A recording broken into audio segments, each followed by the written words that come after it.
Today some boxes arrived, so I decided I would make a video where I opened them, also so that if I lose something, I realize I lost something. I've got this current clamp here.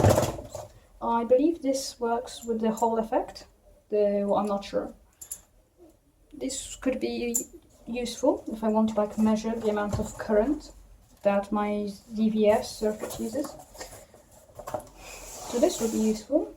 And I've also got this, which is a free-axial accelerometer. So it's this very small cube. I don't know how they fit so much electronics in this cube, but they managed to fit it. So I can like glue it to a surface like this table. There's no glue on it, but I can attach it to the table, and then if I move the table, I can see how the table moves.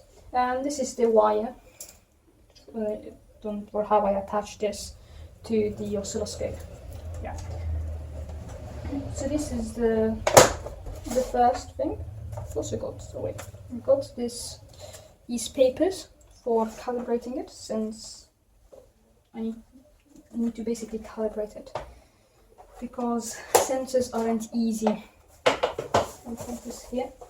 This box here, this is a bit bigger, and here we have an oscilloscope in a bag. This is a Sirius HS, so put this box here.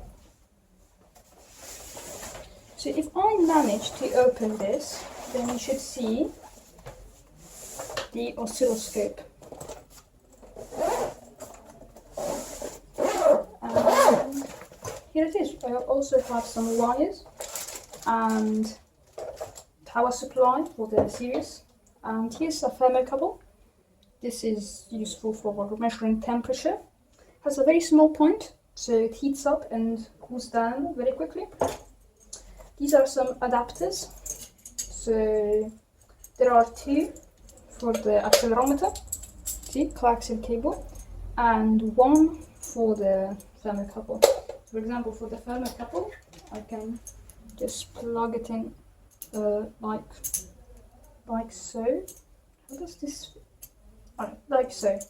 So I can plug it into the Sirius, and it will tell me the temperature of this point.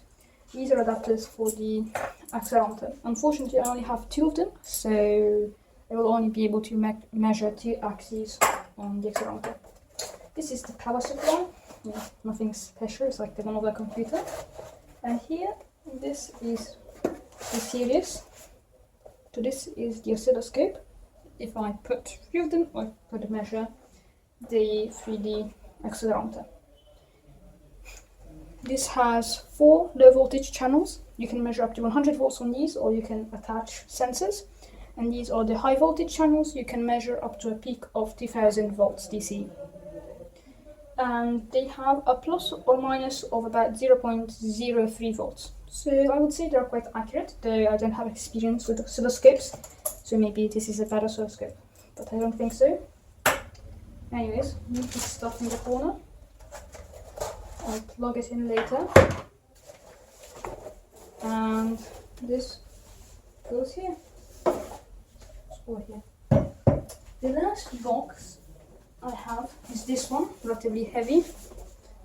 In this box there's basically this random stuff they gave me, which they didn't know what to do with. So if we open it, we can, for example, see a heatsink, cables, and a power supply. More cables inside of this box. I don't remember what is inside of this. Oh yes, here there are some LCD displays. Yes. We got 3 LCD displays and some power cord, so I can solder my ZVS on it, which would be nice, since I would have increased performance. We also have a nice, here's a box of random components. Okay, here is the top load of a Tesla coil. This is quite expensive as a top load. I don't know why it's so expensive, but as I have it, it's a toroid basically.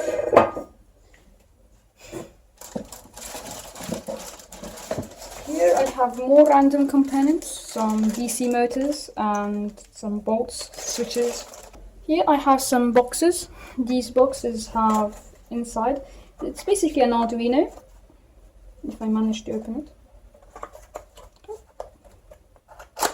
Yes, okay, so it's sort of like an Arduino, but it has a CAN bus. So you can connect it here. I wonder what happens if you attach this to the oscilloscope. So we've got another one of these Arduinos, and another in a slightly different box, and another, because why not? Oops. There is a Tesla coil in here. This is the bottom port, I believe. Some pieces of transparent plastic, and if I'm able to remove it without damaging anything, there is the coil itself over here. So I can screw on this bolt, the top load. Place it here and screw it on. And I believe the bolt is already attached to one of the high voltage terminals. So there's a Tesla coil there. I can play with it in future.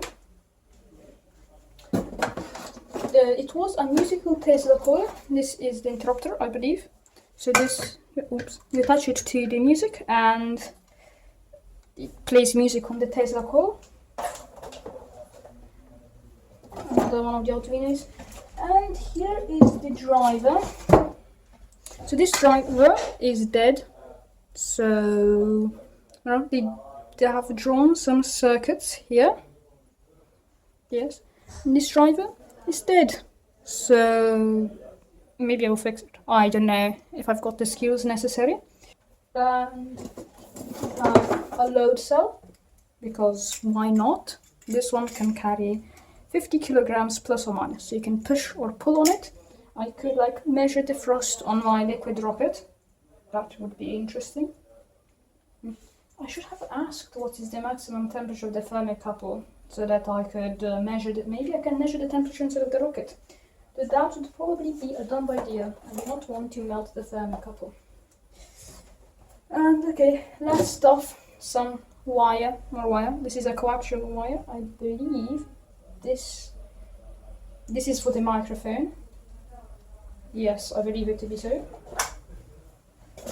More random wire. Can never have too much wire.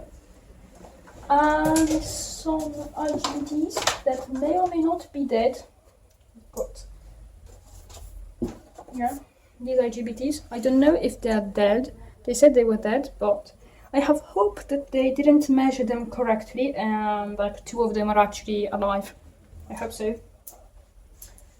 They also believe that the IGBTs on the board, on the driver, so this one and this one, they believe them to be dead. Another thing to test, I should probably desolder them. And I also have a 5 amp shunt, so I can measure current with the oscilloscope. This is for 5 amps, which isn't that much. Yeah, the problem with shunts is that if they get hot, their resistance changes and then your measurements aren't accurate anymore. Is this on it? Some screws and a piece of wire in the box, so I can remove the box. So I've got a couple of things, if that wasn't obvious, like this entire pile of stuff. And as I was trying to say, I think it's not the best of ideas to put this stuff in a pile like this. But alas, this video is supposed to be under 15 minutes, so I'm not going to clean it up now. Yeah, okay, so in the next video, I guess I will try the oscilloscope. This guy should work. I've actually played with this before at the office,